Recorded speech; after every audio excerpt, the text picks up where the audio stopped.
সমকালীন বিশ্বে নিরাপত্তা এই অধ্যায়টি আমরা আলোচনা করছি বিগত কয়েকদিন ধরে এবং আরো কয়েকটি পার্টে এই অধ্যায় থেকে আলোচনা আসতে থাকবে। আজকে আমরা 5 নম্বর পার্টের জন্য আলোচনা করব। তাহলে রাষ্ট্রবিজ্ঞান সেমিস্টার 3 ক্লাস 12 তৃতীয় অধ্যায়ে কি রয়েছে? সমকালীন বিশ্বে নিরাপত্তা। এই অধ্যায়টা থেকে মানব নিরাপত্তা, সন্ত্রাসবাদ বা টেররিজম এই বিষয়গুলো আলোচনা করেছি, কিন্তু আজকে যে বিষয়টা আলোচনা হবে সমকালীন বিশ্বের নিরাপত্তার অধিকার থেকে, সেটা কি? অভিবাসন বা যেটাকে আমরা মাইগ্রেশন বলি। এই মাইগ্রেশন আলোচনা করতে গেলে আমাদের আলোচনা করতে হবে কি, মানে এই মাইগ্রেশন যে বিষয়টা আলোচনা করব বা টপিকটা যে আলোচনা হবে, এখানে কি কি বিষয় আছে সেগুলো আমাদের একটু দেখে নিতে হবে। কি কি আছে? তাহলে আমরা অভিবাসন সম্পর্কে আলোচনা করব। অভিবাসন পড়তে গেলে আমাদেরকে উদ্বাস্তু বা শরণার্থী এই দুটো বিষয় জানতে হবে। মানে অভিবাসনের সঙ্গে উদ্বাস্তু এর সম্পর্ক কোথায় বা এদের পার্থক্য কোথায়, সেই বিষয়টা আমাদের দেখতে হবে। আরেকটা জিনিস আছে কি, অভিবাসনের শ্রেণী বিভাগ। অভিবাসনকে কয় ভাগে ভাগ করা যায় এবং তার সঙ্গে রয়েছে অভিবাসনের কারণ, কি কারণে মানুষ মাইগ্রেট হয় এই বিষয়টা আমাদের দেখতে হবে। তার সঙ্গে আছে অভিবাসনের প্রভাব, অভিবাসনের প্রভাবের ফলে কি কি ঘটনা ঘটতে পারে, এবং এর সঙ্গে আরেকটা বিষয় আছে, অভিবাসন সম্পর্কে সম্মিলিত জাতিপুঞ্জ কি কি উদ্যোগ গ্রহণ করেছে। এই বিষয়গুলো আমাদের আলোচনা করতে হবে। ঠিক আছে, তোমরা দেখবে, পড়বে, বন্ধু বান্ধবদের সঙ্গে আলোচনাগুলো শেয়ার করবে। যারা এখনো পর্যন্ত এই চ্যানেলে যোগ দাওনি তারা অবশ্যই চ্যানেলটাকে সাবস্ক্রাইব করে রাখবে, যাতে তোমরা প্রথমেই নোটিফিকেশনটা পেতে পারো। ঠিক আছে, আমরা আমাদের মূল আলোচনাতে আসি। তাহলে আমাদের আলোচনার বিষয়টা কি? অভিবাসন বা মাইগ্রেশন। এই বিষয়টা আমাদেরকে বুঝতে হবে। আগে অভিবাসন বিষয়টা কি সেটা একটু দেখে নিন। অভিবাসন হচ্ছে একজন ব্যক্তি নিজের ইচ্ছায় বা স্বেচ্ছায় যখন স্থানান্তরিত হয়, মানে এক স্থান থেকে অন্য স্থানে গমন করে। সেটা কোন কোন দিক থেকে হতে পারে? উন্নত জীবনযাত্রা, কর্মসংস্থান বা ভালো পড়াশোনার জন্য। এই জন্য কিন্তু মানুষ এক স্থান থেকে অন্য স্থানে গমন করে। এই যে গমনটা হচ্ছে, এটা কিন্তু নিজের ইচ্ছায় বা স্বেচ্ছায়। তাহলে বিষয়টা বোঝা গেছে, এইটুকু বিষয়। অভিবাসন বলতে যখন কোনো ব্যক্তি নিজের ইচ্ছায় স্বেচ্ছায় উন্নত জীবন ধারণের আশায় এক স্থান থেকে অন্য স্থানে গমন করে। সেটা দেশের মধ্যেও হতে পারে বা অন্য দেশেও হতে পারে বা বিদেশেও হতে পারে। এই বিষয়টা বোঝা গেছে। ঠিক আছে, তোমাদেরকে উদাহরণ দিলে বুঝতে পারবে বিষয়টা আরো ভালো করে। একজন পশ্চিমবঙ্গের চিকিৎসক, ভালো চিকিৎসক, সে তার চিকিৎসা গবেষণা করার জন্য কোথায় চলে গেছে? ব্রিটেনে চলে গেছে, লন্ডনে চলে গেছে। সেখানে গিয়ে সে স্থায়ী বাসিন্দা হয়ে গেছে। এটা যেমন একটা উদাহরণ। আর একটা উদাহরণ হতে পারে, তোমরা গ্রামে বাস করো, পড়াশোনার জন্য কলকাতায় গেছো অস্থায়ীভাবে। তাহলে মাইগ্রেশন বা অভিবাসনটা স্থায়ীও হতে পারে, আবার অস্থায়ীও হতে পারে। এই অভিবাসনের সঙ্গে আমরা যে বিষয়টা আলোচনা করব সেটা কি? শরণার্থী বা উদ্বাস্তু যে বিষয়টা আছে, সেই বিষয়টা আমাদের আলোচনা করতে হবে। তাহলে আমরা বিষয়টা বুঝতে পারবো অভিবাসনটা কি এবং উদ্বাস্তু বা শরণার্থী বিষয়টা কি। তাহলে উদ্বাস্তুটা তোমরা বুঝতে পেরেছো। এবারে আসি আমরা শরণার্থী বা উদ্বাস্তু যে বিষয়টা, সেই বিষয়ের উপরে। যখন কোনো ব্যক্তি যুদ্ধের কারণে বা জাতিগত হিংসার কারণে, রাজনৈতিক উৎপীড়নের কারণে, ধর্মীয় কারণে, প্রাকৃতিক কারণে যখন তারা নিজের ইচ্ছা ছাড়া এক স্থান থেকে অন্য স্থানে গমন করবে, মানে নিজের প্রাণটা তোকে বাঁচাতে হবে, সেই নিজের প্রাণটা বাঁচানোর জন্য তারা কি করছে? এক স্থান থেকে অন্য স্থানে গমন করছে। এটা কিন্তু কোনোভাবেই নিজের ইচ্ছায় বা স্বেচ্ছায় নয়। এইখানেই পার্থক্য অভিবাসনের সঙ্গে শরণার্থীর। তাহলে বিষয়টা বোঝা গেল। এরপর আমরা চলে আসি, এই শরণার্থীর একটা উদাহরণ রয়েছে, সেই উদাহরণটা আমরা দেখে নিই। মায়ানমারে যখন হিংসার শিকার হয় সাধারণ মানুষ, মায়ানমারের রোহিঙ্গা জনগোষ্ঠীর মানুষ, তখন তারা মায়ানমার ছেড়ে বাংলাদেশে পালিয়ে আসে। বাংলাদেশে এসে তারা আশ্রয় নেয়। তারাই কিন্তু একমাত্র শরণার্থী বা উদ্বাস্তু মানুষ। ইউক্রেন যুদ্ধের সময়, যখন ইউক্রেন যুদ্ধ হচ্ছে, রাশিয়ার সঙ্গে ইউক্রেনের যুদ্ধ, সেই সময় সেখানকার মানুষ নিজেদের প্রাণ বাঁচাতে জার্মানি এবং পোল্যান্ডে পালিয়ে গেছে। তাহলে ইউক্রেনের মানুষ পোল্যান্ড জার্মানিতে গিয়ে বসবাস শুরু করছে। তারা কিন্তু নিজের ইচ্ছায় যায়নি, তবুও তারা এক স্থান থেকে অন্য স্থানে গমন করেছে। এই জন্য এদেরকে বলা হবে শরণার্থী বা উদ্বাস্তু। এরপর আমরা চলে আসি অভিবাসনের যে প্রকারভেদ রয়েছে, কত প্রকারের অভিবাসন রয়েছে। এই বিষয়গুলো ভালো করে বোঝার জন্য আমরা প্রতিটার সঙ্গে উদাহরণ দিয়ে রেখেছি, যাতে তোমরা বিষয়টা আরো ভালো করে বুঝতে পারো। তাহলে অভিবাসনের প্রকারভেদের প্রথমে কি আছে? অভ্যন্তরীণ অভিবাসন।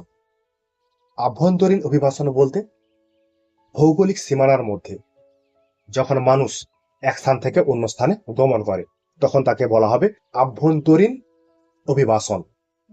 সেই অভিবাসনটা হবে স্থায়ী বা অস্থায়ী। মানে সহজ করে বলতে গেলে, মানুষ যখন দেশের অভ্যন্তরে স্থায়ী বা অস্থায়ীভাবে এক স্থান থেকে অন্য স্থানে গিয়ে বসবাস করে, তখন তাকে বলা হবে আভ্যন্তরীণ অভিবাসন। দেখো, কাজের খোঁজে অনেক মানুষ গ্রাম থেকে কলকাতায় চলে আসছে। তাহলে পশ্চিমবঙ্গের মধ্যেই পশ্চিমবঙ্গের জনগণ তারা কোথায় গেছে? কলকাতাতে চলে গেছে। বা আমাদের পশ্চিমবঙ্গের মানুষ গুজরাটে চলে গেছে কাজ করতে। তাহলে এইভাবে আভ্যন্তরীণ দিকে, মানে একটা দেশের অভ্যন্তরে যখন মানুষ গমন করবে, তখন তাকে বলা হবে আভ্যন্তরীণ অভিবাসন। পরে রয়েছে 2 নম্বরে আন্তর্জাতিক অভিবাসন। আন্তর্জাতিক অভিবাসনটা আভ্যন্তরীণ অভিবাসনের থেকে বিপরীত। আভ্যন্তরীণ অভিবাসনে কি হয়? একটা দেশের মধ্যেই মানুষ এখান থেকে ওখানে গমন করছে। কিন্তু আন্তর্জাতিক অভিবাসনটা হচ্ছে যেখানে এক দেশের মানুষ উচ্চ শিক্ষা লাভের জন্য, উচ্চ বেতনের আশায়, ভালো থাকার জন্য, মানে উন্নত জীবন ধারণের জন্য তারা এক দেশ থেকে অন্য দেশে গমন করছে। তাকে বলা হবে আন্তর্জাতিক অভিবাসন। দেখো, অনেক সময় আমাদের ভারতের জনগণ তারা কি করছে? ভালো থাকবে বলে, ভালো খেতে পাবে বলে, ভালো পড়তে পাবে বলে তারা আমেরিকাতে গিয়ে আছে। তাহলে এটাকে বলা হবে আন্তর্জাতিক অভিবাসন। 3 নম্বরে রয়েছে স্বেচ্ছাকৃত অভিবাসন। স্বেচ্ছাকৃত অভিবাসন বিষয়টা কিন্তু একটু আলাদা। কিরকম? নিজের ইচ্ছায় বা স্বেচ্ছায়, কোন রকম কোনো বাহ্যিক প্রভাব ছাড়াই যখন মানুষ নিজের উন্নত জীবন ধারণ করার আশায় উন্নত জীবন ধারণ করবে, বা কর্মসংস্থানের জন্য পারিবারিক কারণে যখন স্থান পরিবর্তন করবে, তখন তাকে বলা হবে ইচ্ছাকৃত বা স্বেচ্ছাকৃত অভিবাসন।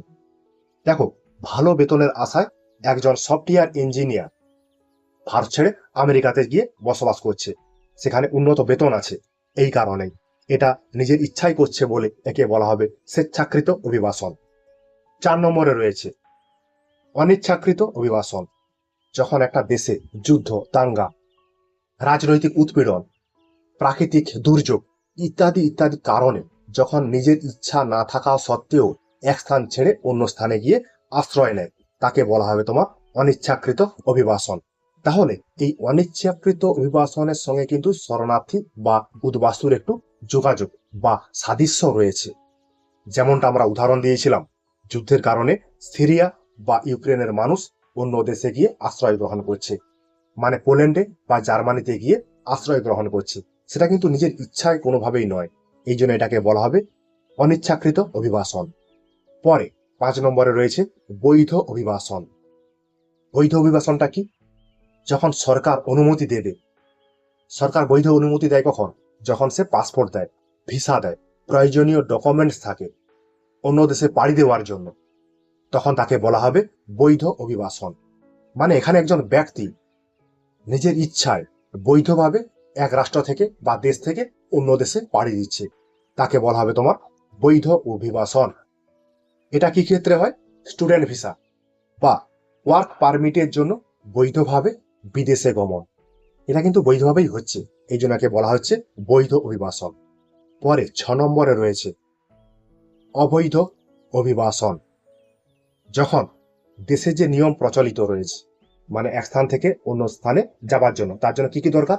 পাসপোর্ট, ভিসা, প্রয়োজনীয় কাগজপত্র, এগুলো বাদ দিয়ে যখন মানুষ এক স্থান থেকে অন্য স্থানে গমন করে, মানে আমার কাছে বৈধ ভিসা পাসপোর্ট নেই, তবুও কিন্তু আমি একটা রাষ্ট্র থেকে অন্য একটা রাষ্ট্রে যাচ্ছি, বা এক দেশ থেকে আমি অন্য দেশে যাচ্ছি, তখন তাকে বলা হবে অবৈধ অভিবাসন।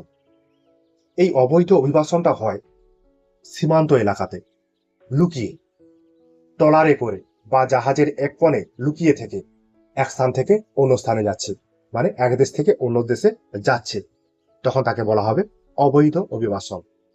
7 নম্বরে শ্রম অভিবাসন। এই শ্রম অভিবাসনটা মূলত জীবিকা নির্বাহ বা কর্মসংস্থানের উদ্দেশ্যে মানুষ যখন এক স্থান থেকে অন্য স্থানে গমন করে তখন তাকে বলা হবে শ্রম অভিবাসন। এরকম দেখবে এশিয়ার প্রচুর মানুষ আছে যারা এশিয়াতে কাজ পাচ্ছে না বলে, এশিয়া মহাদেশে কাজ পাচ্ছে না বলে তারা মধ্যপ্রাচ্যের দেশে চলে যাচ্ছে, মানে সৌদি আরব, কাতার, এই সমস্ত দেশে চলে যাচ্ছে আমাদের ভারতবর্ষে বা এশিয়া দেশগুলোতে কাজ না থাকার জন্য।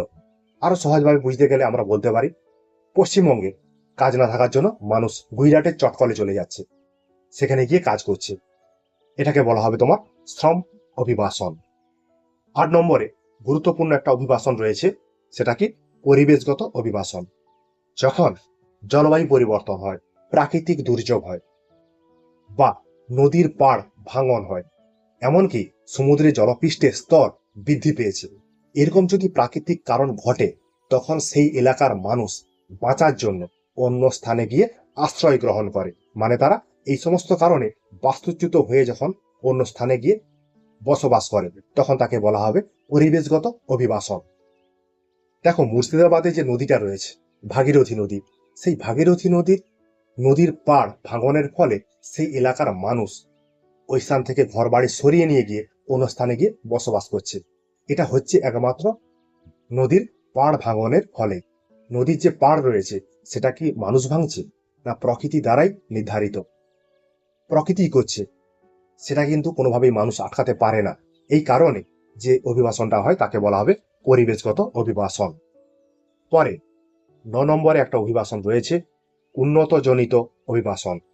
এইখানে যে উন্নত জনিত অভিবাসন বিষয়টা লেখা আছে বা আছে, এটা কিন্তু এই অভিবাসনগুলোর থেকে সম্পূর্ণ ভিন্ন, আলাদা ধরনের।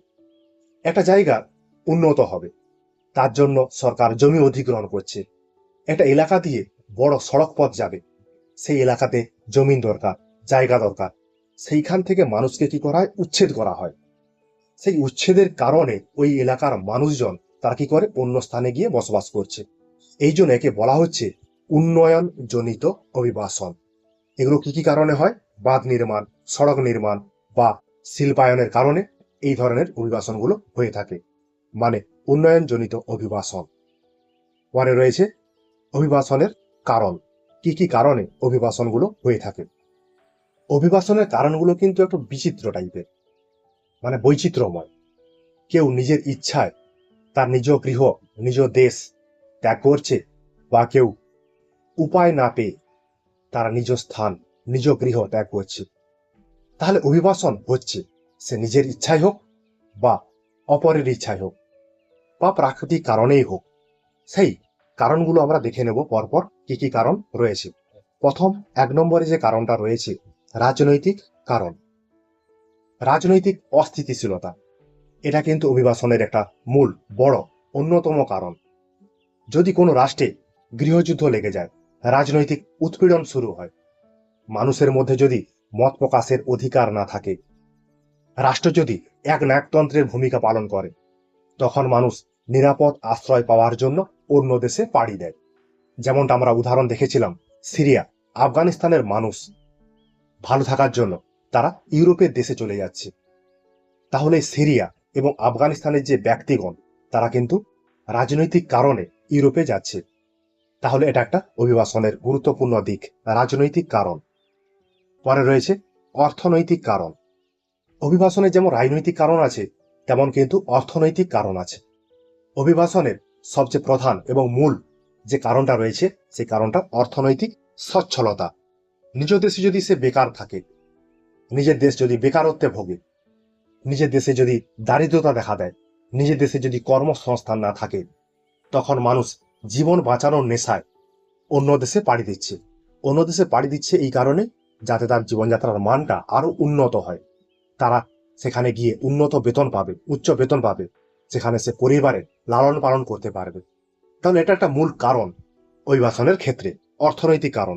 অর্থনৈতিক সচ্ছলতা মানুষ যেখানে পাবে, উচ্চ বেতন যেখানে পাবে, সেখানে কিন্তু মানুষ আগে যাবে। দেখো ভারতে এরকম অনেক দক্ষ এবং অদক্ষ শ্রমিক, তারা কি করছে, জীবিকা তাগিদে মধ্যপ্রাচ্য এবং ইউরোপের দেশে পালিয়ে যাচ্ছে। মানে সে সুইপারে কাজ করে, এখানে যে বেতন পাবে সে যদি অন্য দেশে চলে যায়, সেখানে সুইপারের কাজ করবে, সেখানে কিন্তু সে উচ্চ বেতন পাবে। যেহেতু সে সেখানে উচ্চ বেতন পাচ্ছে, তার জীবনযাত্রার মানটাও কিন্তু একটু উন্নত হবে। সেই জন্য মানুষ অন্য দেশে পালিয়ে যাচ্ছে উন্নত বেতনের লোভে, আশায়। 3 নম্বর কারণ, সামাজিক কারণ। যেটা অর্থনৈতিক কারণের ক্ষেত্রে আমরা জানলাম, সেই কারণটা একটু অন্যভাবে সামাজিক কারণ হিসাবে লেখা আছে বা বলা রয়েছে। উন্নত জীবনযাত্রা, পরিবারের বন্ধনের টান ইত্যাদি কারণে অভিবাসন ঘটে থাকে। এই অভিবাসনটাকে সামাজিক অভিবাসন বলছে। উন্নত শিক্ষা ব্যবস্থা, উন্নত স্বাস্থ্যসেবা এবং জীবনযাত্রার মান উন্নত যাতে হয়, সেই জন্য মানুষ নিজের গ্রাম থেকে ছেড়ে তারা শহরের দিকে পালিয়ে যাচ্ছে। দেখবে তোমার বাড়ির আশেপাশে বা তোমাদের বাড়িতেও এই কথাটা বারবার আলোচনা হয়। আমরা গ্রামের মধ্যে বাস করছি, গ্রামের ভিতরে বাস করছি, এখানে আমরা যাতায়াতের সুযোগ সঠিকভাবে পাচ্ছি না। যদি বড় রাস্তার ধারে জায়গা থাকতো, তাহলে সেখানে গিয়ে আমরা বাড়ি করতাম। এই যে বিষয়টা যখন আমরা বৃহৎ ক্ষেত্রে দেখব, তখন তাকে বলা হবে সামাজিক কারণ অভিবাসনের ক্ষেত্রে। দেখো, সন্তানরা যাতে ভালো পড়াশোনা করতে পারে, সেই জন্য অভিভাবক তারা কি করছে, গ্রামের স্কুল থেকে ছাড়িয়ে নিয়ে তারাকে শহরের স্কুলে ভর্তি করছে। এটা কিন্তু ছেলের পড়াশোনার জন্য এই অভিবাসনটা হয়ে থাকে। এই জন্য একে বলছে সামাজিক অভিবাসন। পরে 4 নম্বরে রয়েছে পরিবেশগত অভিবাসন। প্রাকৃতিক বিপর্যয়, জলবায়ুগত পরিবর্তনের কারণে এই ধরনের পরিবেশগত অভিবাসন ঘটে থাকে। নদীর ভাঙন, বন্যা, খরা, সমুদ্রপৃষ্ঠের জলস্তরের বৃদ্ধি ইত্যাদি কারণে মানুষ ঘরবাড়ি হারায়, কৃষি জমি হারায়। যদি এইসব জিনিস হারিয়ে ফেলে, তাহলে মানুষ জীবিকা নির্বাহ করবে কি করে? সেই জন্য মানুষ কি করছে, একটা জায়গা থেকে ছেড়ে অন্য জায়গাতে চলে যাচ্ছে। এখানে একটা ভালো উদাহরণ দেওয়া আছে। বাংলাদেশের যে উপকূলীয় অঞ্চল, সেখানে জমিতে নোনা জল ঢুকছে, ঘূর্ণিঝড়ের প্রকোপ সেখানে অত্যন্ত বেশি। তোমরা দেখবে যখন ঘূর্ণিঝড় আসে, তখন সুন্দরবনের উপর অ্যাটাক করে। সুন্দরবন অ্যাটাক করলে কি হয়, মানে সুন্দরবন আকর্ষণ করে ঘূর্ণিঝড়টাকে। সেই যদি ঘূর্ণিঝড়টাকে এইভাবে সুন্দরবন আকর্ষণ করতে থাকে, সব ঝড়টা গিয়ে পড়বে কোথায়? বাংলাদেশে। সেই বাংলাদেশে গিয়ে যদি ঘূর্ণিঝড় পড়ে, সমুদ্রের জল কোথায় যাবে? বাংলাদেশের মাটিতে ঢুকবে। নোনা জলে কি আর চাষ হয়? না, নোনা মাটিতে চাষ হয়? সম্ভব নয় কোনোভাবেই চাষ করার। সেই জন্য বাংলাদেশের মানুষ ওই সমুদ্র উপকূলীয়বর্তী অঞ্চল থেকে ছেড়ে তারা অন্যত্র গমন করছে। এই যে গমনটা হচ্ছে, এটাকে বলা হচ্ছে পরিবেশগত কারণ। 5 নম্বরে রয়েছে নিরাপত্তাজনিত কারণ। ব্যক্তিগত বা গোষ্ঠী জীবনে নিরাপত্তা দরকার। সেই নিরাপত্তাকে সুনিশ্চিত করার জন্য এই ধরনের নিরাপত্তাজনিত অভিবাসন হয়ে থাকে। ধর্মীয় সংখ্যালঘু হওয়ার কারণে, জাতি দাঙ্গা, সন্ত্রাসবাদ বা ব্যক্তিগত নিরাপত্তা যদি অভাব বোধ হয়, তখন মানুষ কি করে, এক স্থান থেকে অন্য স্থানে চলে যায়। একটা এলাকাতে অনেক হিন্দু আছে, সেখানে যদি 2-1টা ঘর অন্য জাতি থাকে, তাহলে সেই জাতি কি সঠিকভাবে বাস করতে পারবে, বসবাস করতে পারবে? পারবে না। আবার অন্যভাবে ধরা যেতে পারে, সেখানে অনেক মুসলিম পরিবার রয়েছে, সেখানে যদি একটা হিন্দু পরিবার থাকে, 2টো হিন্দু পরিবার থাকে, 3টি হিন্দু পরিবার থাকে, তাহলে সেই মুসলিম পরিবারগুলোর মাঝে কি ওই হিন্দু পরিবারগুলো থাকতে পারবে? নিশ্চয়ই পারবে না। সেই জন্য সেই হিন্দু পরিবারগুলো কি করবে, সেই স্থান ত্যাগ করে অন্য স্থানে চলে যাবে। নিরাপত্তার কারণ, এই জন্য এটাকে বলছে নিরাপত্তাজনিত কারণ। অভিবাসনের আরেকটি দিক। পরে রয়েছে অভিবাসনের প্রভাব। মানে এই যে অভিবাসনটা ঘটছে, অভিবাসনগুলো হচ্ছে, এর প্রভাবে কি হচ্ছে, এই প্রভাবগুলো আমরা আলোচনা করতে গিয়ে অভিবাসনের 2টি দিক আলোচনা করব। নেতিবাচক দিক মানে খারাপ দিক, এবং ইতিবাচক দিক মানে ভালো দিক। তাহলে প্রথমে রয়েছে অভিবাসনের ইতিবাচক প্রভাব বা দিক। প্রথমে রয়েছে 1 নম্বরে প্রবাসী আয়, রেমিট্যান্স যেটাকে বলে। দেখো, আমাদের ভারতবর্ষের অনেক মানুষ আছে যারা আমেরিকাতে কাজ করে, তারা আমেরিকাতে বেতন পায়, সেই বেতনটা পরিবারকে পাঠায়। তাহলে এখানে কোন দেশ লাভবান হচ্ছে? ভারতবর্ষ। আমেরিকাতে কাজ করছে, আমেরিকার অর্থ ভারতে প্রেরণ করছে, ভারতবর্ষের আখেরে লাভ হচ্ছে। এইটাকে বলা হচ্ছে প্রবাসী আয়, যেটা অভিবাসনের একটি ভালো দিক। এর ফলে ভারতে কি হচ্ছে, দরিদ্র দূরীকরণ করা যাচ্ছে, দরিদ্র বিমোচন হচ্ছে। 2 নম্বরে রয়েছে দক্ষতা বৃদ্ধি। অনেক সময় অভিবাসীরা কি করে, উন্নত দেশে যায়, উন্নত দেশে গিয়ে সেখানে প্রযুক্তি শিখে আসে, মানে প্রযুক্তিতে তারা আরো দক্ষ হয়ে আসে, শিখে আসে। সেইখানে দক্ষ হওয়ার পর, প্রযুক্তি শেখার পর যদি ভারতবর্ষে এসে সেই প্রযুক্তিটাকে কাজে লাগায়, সেই আখেরে লাভটা কার হবে? ভারতবর্ষের লাভ হবে। তাহলে অভিবাসনের একটা ভালো প্রভাব কি? দক্ষতা বৃদ্ধি। বিদেশ থেকে শিখে এসে ভারতের মাটিতে কাজে লাগাচ্ছে। পরে 3 নম্বরে আছে শ্রম শক্তির যোগান। শ্রম শক্তির যোগান, এটা কিন্তু একটা গুরুত্বপূর্ণ দিক বা ভালো দিক। উন্নত দেশে শ্রমিক পাওয়া যায় না, সেই জন্য অনুন্নত দেশ থেকে উন্নত দেশে শ্রমিক গমন করে। শ্রমিক গমন করলে কি হবে? সেই আগের বিষয়টাই ফিরে আসবে, প্রবাসী আয়। আমাদের ভারতবর্ষ থেকে যদি কম দামে বেশি পরিশ্রমকারী শ্রমিক যদি উন্নত দেশ পায়, তাহলে তারা কি করবে? তারা এই ধরনের শ্রমিক কিন্তু লুফে নেবে। এরপরে সেই শ্রমিকগুলোকে অর্থ দিবে, বেতন দেবে। সেই বেতনটা কোন দেশের কাজে লাগবে? অনুন্নত দেশের, মানে আমাদের দেশের মতো দেশগুলোতে। এটা কিন্তু একটা ভালো দিক অভিবাসনের। পরে রয়েছে সাংস্কৃতিক বৈচিত্র্য। অভিবাসনের আরেকটা গুরুত্বপূর্ণ দিক সাংস্কৃতিক বৈচিত্র্য। একটা দেশের সংস্কৃতির সঙ্গে আরেকটা দেশের সংস্কৃতির মিল হচ্ছে, মেলবন্ধন তৈরি হচ্ছে। আমার দেশের যে সংস্কৃতি সেটা অন্য দেশ গ্রহণ করছে, অন্য দেশের সংস্কৃতি আমার ভারতবর্ষ গ্রহণ করছে। এইভাবে একটা মিক্সড কালচার তৈরি হচ্ছে প্রতিটা দেশে। এটা কিন্তু অভিবাসনের একটা ভালো দিক বা ভালো লক্ষণ অভিবাসনের। পরে রয়েছে ক্ষয়ের দাগে নেতিবাচক প্রভাব, মানে অভিবাসনের খারাপ দিক। প্রথম খারাপ দিকটা কি রয়েছে? মেধা পাচার বা ব্রেন ড্রেন। এটা একটা গুরুত্বপূর্ণ বিষয়, ব্রেন ড্রেন বা মেধা পাচার। আমাদের ভারতবর্ষে প্রচুর মেধাবী ছাত্র রয়েছে, তারা ভালো ইঞ্জিনিয়ার, তারা ভালো ডাক্তার। তারা কি করছে? উন্নত জীবন ধারণের জন্য, উন্নত বেতনের আশায় উন্নত দেশে চলে যাচ্ছে। উন্নত দেশ তাদেরকে ভালো বেতনে ধরে রেখেছে। এর ফলে আমাদের ভারতবর্ষের মতো দেশে ব্রেনের অভাব হচ্ছে, ভালো ব্রেনের অভাব হচ্ছে। একটা পরিসংখ্যানে বলা হয়েছিল, আমেরিকাতে যত ইঞ্জিনিয়ার আছে, যত ডাক্তার আছে, তার নাকি 70% ডাক্তার ইঞ্জিনিয়ার আমাদের ভারতবর্ষ থেকে গিয়েছে। তাহলে দেখো, আমাদের দেশে তারা যদি থাকতো, তাহলে আমাদের দেশটা আরো উন্নত হতে পারতো। হ্যাঁ, ভারতবর্ষ অত উন্নত বেতন দিতে পারবে না, কিন্তু ভারতের মধ্যে তো এই মেধাগুলো, এই ব্রেনগুলো থাকতো, দেশের তো কাজে লাগতো। সেটা কিন্তু হচ্ছে না। এটা অভিবাসনের একটা খারাপ দিক। পরে সামাজিক অস্থিরতা। যখন একটা দেশ থেকে অন্য দেশে অভিবাসন হচ্ছে মানুষগণ, সেই দেশের জনসংখ্যা হঠাৎ বৃদ্ধি পাচ্ছে। যদি একটা জায়গার জনসংখ্যা হঠাৎ করে বৃদ্ধি পায়, বা একটা দেশের জনসংখ্যা যদি হঠাৎ করে বৃদ্ধি পায়, তাহলে সেই স্থানের কর্মসংস্থানের কি হবে? সেই এলাকার মানুষ এমনিতেই কাজ পাচ্ছে না। সেই এলাকাতে যদি আবার হঠাৎ করে জনসংখ্যা বৃদ্ধি পেয়ে যায়, তাহলে সেই স্থানে কি হবে?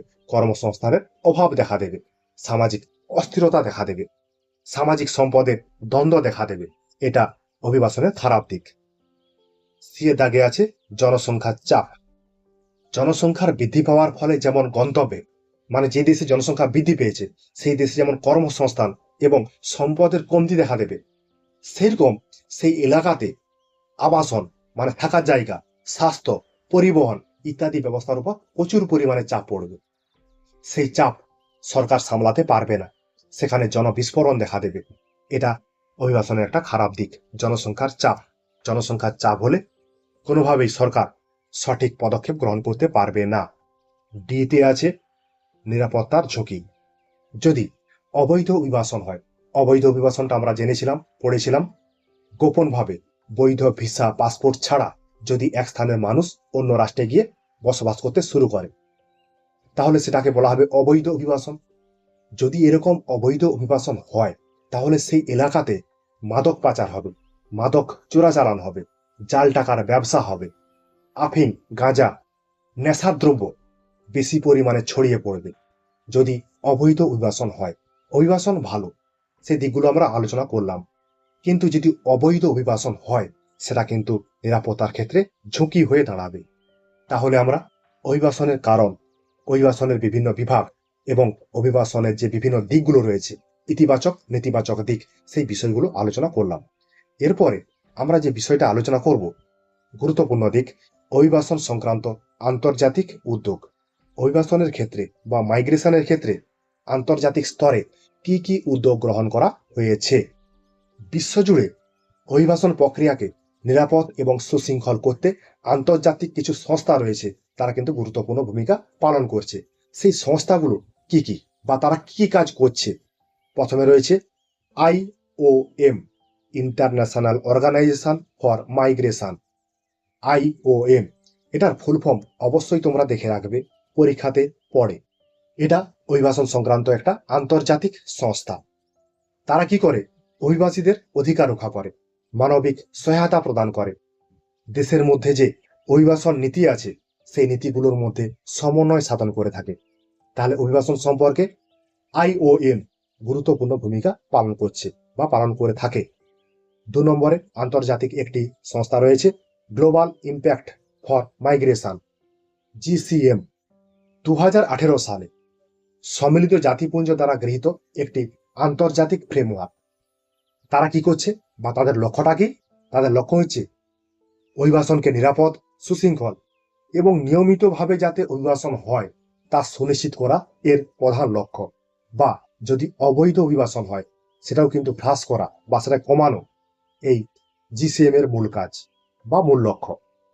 পরে 3 নম্বরে রয়েছে UNHCR, এর ফুল ফর্মটা কি? United Nations high commissioner for refugee. Refugee বলতে উদ্বাস্তু। এখানে শর্ট ফর্মটা দেওয়া আছে আর ফুল ফর্ম এইটা। ভালো করে ফুল ফর্মগুলো দেখে রাখবে, যেটা বললাম এই ফুল ফর্মগুলো কিন্তু পরীক্ষাতে পড়ে। এই ধরনের যে সংস্থাটা রয়েছে এই সংস্থাটা মূলত শরণার্থী এবং উদ্বাস্তুদের জন্য কাজ করে থাকে। দেখো এখানে বিষয়টা লেখাই আছে রিফিউজি, যেটা বললাম। তাহলে এই সংস্থাটি শরণার্থী এবং উদ্বাস্তু যারা রয়েছে তাদের জন্য মূলত কাজ করে। যারা যুদ্ধের কারণে বা দেশের মধ্যে যে নির্যাতন হচ্ছে সেই কারণে যে সমস্ত উদ্বাস্তু হয়ে থাকে মানুষজন, তাদের ক্ষেত্রে আইনি সুরক্ষা এবং পুনর্বাসনের ব্যবস্থা করে থাকে এই সংস্থাটি। এটা গেল 3 নম্বর আন্তর্জাতিক সংস্থা।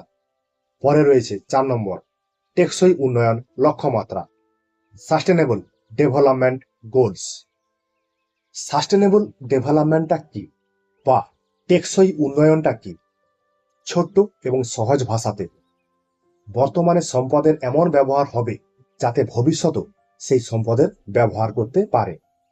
মানে ধরো সম্পত্তি রয়েছে, সেই সম্পত্তিটা তুমিও ব্যবহার করবে এবং তোমার পরবর্তী প্রজন্ম যারা আসবে তারাও সেই সম্পদটা বা সম্পত্তিটা ব্যবহার করতে পারবে। দেখো পানীয় জল, পানীয় জল আমরা যদি নির্বিচারে নষ্ট করি, পানীয় জল বলতে ভূগর্ভস্থ পানীয় জল, সেই পানীয় জলটা যদি আমরা নষ্ট করি তাহলে কিন্তু আমাদের যে ভবিষ্যৎ প্রজন্ম আছে তারা পানীয় জলের স্বাদ পাবে না। তাহলে আমাদেরকে কি করতে হবে? আমাদেরকে পানীয় জলটা সঠিকভাবে, স্বচ্ছভাবে, নির্দিষ্টভাবে ব্যবহার করতে হবে, যাতে আমাদের ভবিষ্যৎ প্রজন্ম তারাও এই জলটা, ভূগর্ভস্থ জল পেয়ে থাকে বা খেতে পারে। এই টেকসই উন্নয়ন বিষয়টা বা তাদের লক্ষ্যমাত্রা একটা ছিল। সেই লক্ষ্যমাত্রাটা কি? সম্মিলিত জাতিপুঞ্জ 10.7 লক্ষ্যমাত্রা পরিকল্পিত এবং সুপরিচালিত অভিবাসন নীতির মাধ্যমে মানুষের নিরাপদ যাতায়াত সুনিশ্চিত করাই এই সাস্টেনেবল ডেভেলপমেন্টের কাজ বা সাস্টেনেবল ডেভেলপমেন্ট গোলসের কাজ বা SDG এর কাজ। এটাকে সুনিশ্চিত করতে হবে মানুষ যে অবৈধভাবে যাতায়াত করবে সে বিষয়টা নয়, সঠিকভাবে যাতায়াত করবে সে বিষয়টা লক্ষ্য রাখবে কে? SDG। পরে 5 নম্বরে রয়েছে দ্বিপাক্ষিক চুক্তি। বিভিন্ন দেশ নিজেদের মধ্যে শ্রম চুক্তি করে থাকে, মানে আমার দেশের শ্রমিক অন্য দেশে গিয়ে কাজ করবে বা ওই দেশের শ্রমিক আমার দেশে এসে কাজ করবে। এই সমস্ত যে চুক্তিগুলো হচ্ছে সেই চুক্তিগুলোকে বলা হচ্ছে দ্বিপাক্ষিক চুক্তি। যেমন বাংলাদেশ এবং সৌদি আরবের মধ্যে চুক্তি। তাহলে এই চুক্তিতে কি বলা হচ্ছে? বাংলাদেশের শ্রমিক সৌদি আরবে গিয়ে কাজ করবে। এই ধরনের যদি চুক্তিগুলো হয় সেক্ষেত্রে কিন্তু মাইগ্রেশন বা অভিবাসনের ক্ষেত্রে কোনো প্রভাব পড়বে না। এক্ষেত্রে পরিবেশ সুরক্ষিত থাকবে যদি এই ধরনের দ্বিপাক্ষিক বা বহুপাক্ষিক চুক্তি করা হয়। এরকম চুক্তি বিভিন্ন দেশের সঙ্গে বিভিন্ন দেশে রয়েছে, আমরা কিন্তু সেটা অনেকটাই জানি না। ঠিক আছে, এইভাবে তোমরা অভিবাসনটা দেখবে, পড়বে। তাহলে বর্তমান বিশ্বের একটা গুরুত্বপূর্ণ দিক সঠিক আন্তর্জাতিক তদারকি এবং নির্দিষ্ট যে নীতিমালা রয়েছে তার মাধ্যমে নেতিবাচক যে অভিবাসনগুলো হচ্ছে সেগুলোকে কমিয়ে আনতে হবে এবং যাতে বৈধ অভিবাসন হয় সে বিষয়টা আমাদের লক্ষ্য রাখতে হবে। একটা জায়গাতে ভালো কাজ রয়েছে, সেখানে যদি আমরা সবাই গিয়ে ভিড় জমাই তাহলে কি হবে? কাজ নির্দিষ্ট। সেখানে যদি অধিক পরিমাণে শ্রমিক চলে যায়, তাহলে কি হবে? সে কাজটা কয়েকদিনের মধ্যেই খতম হয়ে যাবে। তাহলে আমাদেরকে বিভিন্ন প্রান্তে বিভিন্নভাবে অনেক জায়গাতে ছড়িয়ে ছিটিয়ে অভিবাসিত হতে হবে। ঠিক আছে? এইভাবে তোমরা অভিবাসন বিষয়টা আলোচনা করবে। এর পরের দিন আমরা যে বিষয়টা নিয়ে আলোচনা করব সেটা কি? দারিদ্রতা বা পভার্টি। ঠিক আছে?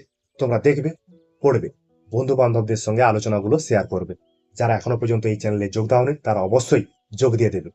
কারণ এখানে যে ভিডিওগুলো আপলোড করা হবে তোমাদের কাছে প্রথমেই নোটিফিকেশন গিয়ে পৌঁছাবে। ঠিক আছে? বুঝতে অসুবিধা হলে অবশ্যই কমেন্ট করে জানাবে। বন্ধু বান্ধবদের মধ্যে এই আলোচনাগুলোকে শেয়ার করবে। ঠিক আছে? তোমাদের জন্য আমার এই কিঞ্চিত প্রয়াস।